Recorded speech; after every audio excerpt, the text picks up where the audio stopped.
After living South Africa for 4 good years, I can safely say that I have experienced good memories, good places, good spots of South Africa. And I can safely recommend that South Africa is good, provided you have got the capacity to live in South Africa. If you have got the capacity, if you have got the money to live in, it's good for you to live South Africa. It's good to live in South Africa. In this video, I'm going to share with you my life experience in South Africa, and it is going to help you if you're planning to relocate to South Africa. It will give you an insight on which place to stay and which place to avoid. Kindly like and subscribe to my channel. Thank you. When we relocated, our main aim was to do business in South Africa. And one of our suppliers said, if we want to grow in South Africa, we have to partner with a local person who was into same business with us. By so doing, it will help us to grow and to be able to get the credit facilities, faster. Because it's easy to get credit facility in South Africa if you've got all the papers and if you've got a local person in that business. So we managed to get a partner who we partnered with, and that forced us to go to South Africa and relocate. So our first port of call was Nesprut. Nesprut, that's where our auntie lived, so we went there so that she'll be able to help us to look for a place to stay. And the place that we wanted was a place that was near our church, which was in Sandton. So our aunt helped us to get a house to stay in Sandton. Okay, so we stayed with our aunt for 2 weeks, then we moved to Joburg, Gauteng, Sandton City, and we found a lodge to stay in Sundown. Sandton is a place that is like in America. When you are in Sandton, you are like in America. Actually, I think it's a America in Africa. The buildings are beautiful. The malls are state of the art. If you are in South Africa and you haven't got a chance to go to something, please do justice to yourself and visit Sandton City. It's very beautiful. The place is so peaceful. It's guarded. It's got everything. The place is for the elite. The place is for the high profiles. Sandton City is for big businesses, big people, ministers. That's where they stay in Sandton. So it's a very peaceful and well-guarded place. So that's where we stayed. That was our first protocol. And we liked South Africa. In Sandton, that's where I met big artists. I love to show those with so big actors. Sandton was so beautiful. And imagine in that house, we stayed 9 nationalities in that lodge. The Mozambican, Zimbabwe, Malawian, South African, Burundian, Rwandan, Nigerian, Swaziland, and Lesotho. 9 nationalities sharing the same house, same kitchen, same dining, same sitting room, same pool. It was so good. We were like a big brother set up kind of a thing. I enjoyed something. That's when I realized that every country has its own culture. Every people from each nation, they've got their own culture and their own reputation, their own food and tastes. We are different. But mostly I liked the Nigerians, the type of the food they ate. You know, Nigerians, they're big. It's because of the food they eat. I learned how to cook cassava sadza, the ogoso meal. We rubbed the shoulders with high-profile Nigerians. We were able to attend the elite Nigerian weddings in Santin. Then because of the nature of our business, we're setting up our businesses in Santin. And we're able to meet people with big monies in South Africa.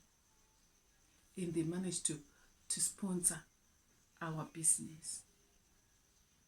So during that period when we were setting up our business with this partner, around 2-3 months, we were now realizing some profits. And the partner got attracted with the money. And he changed the goalposts. And he said, it's my business. And he went to all our shareholders and all our suppliers. And he just told them that these people, they are here, they don't have papers, they're taking my business, it's my business, don't deal with them, they're crooks. Imagine.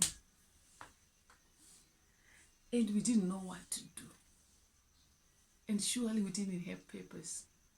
He was assisting us. We were in the process of preparing our papers. So, we asked our lawyer, what can we do with this issue? And our lawyer says, there's nothing you can do. You don't have papers, and if you do anything, you will report to the Home Office. And you'll be deported. So, you better keep quiet, leave him, start another thing. And imagine we have invested all our money in that business. So we're going to start all over again. We were stuck. And that forced us to move from Santin to Randpark Ridge. Randpark Ridge is a white community.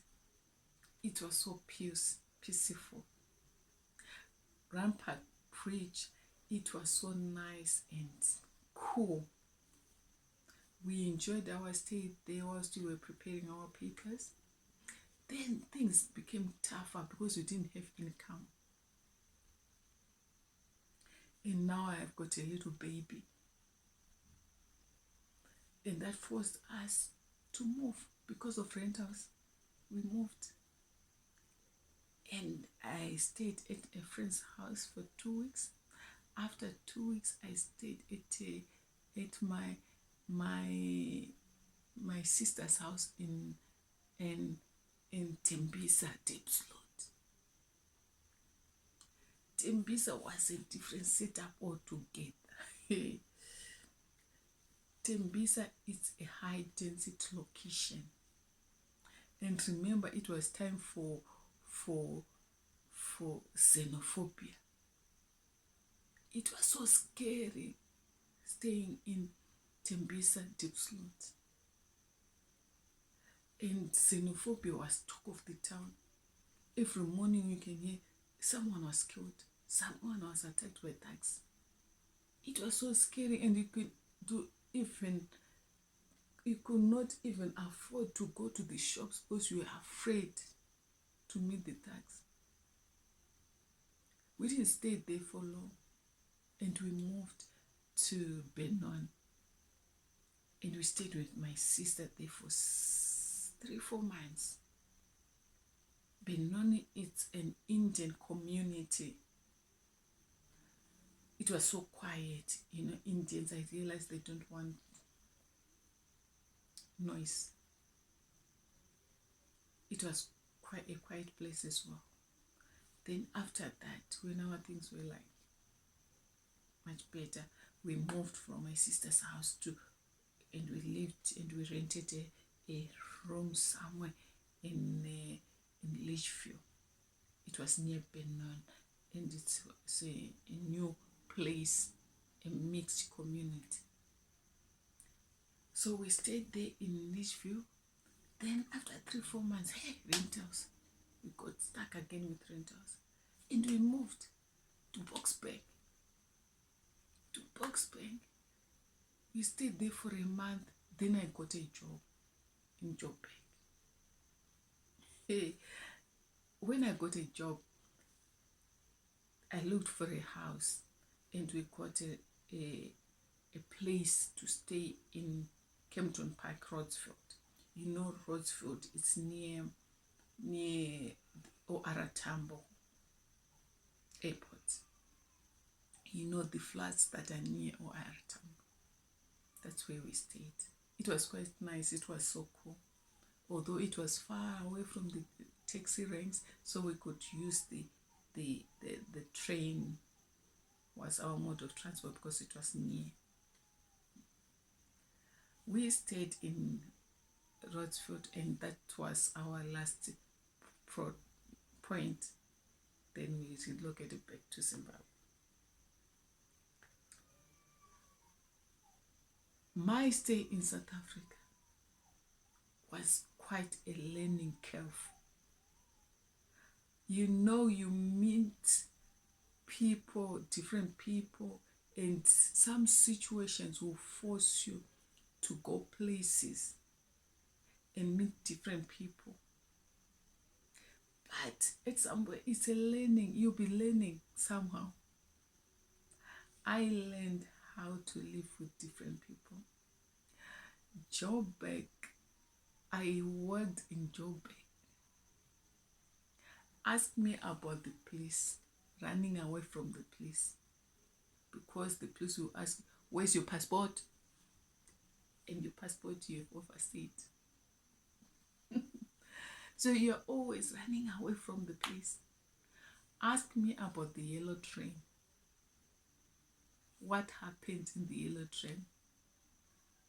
And the yellow train can get stuck in the middle of the forests, and you can stay there for 1 hour, 2 hours until the train is fixed. Then you can proceed.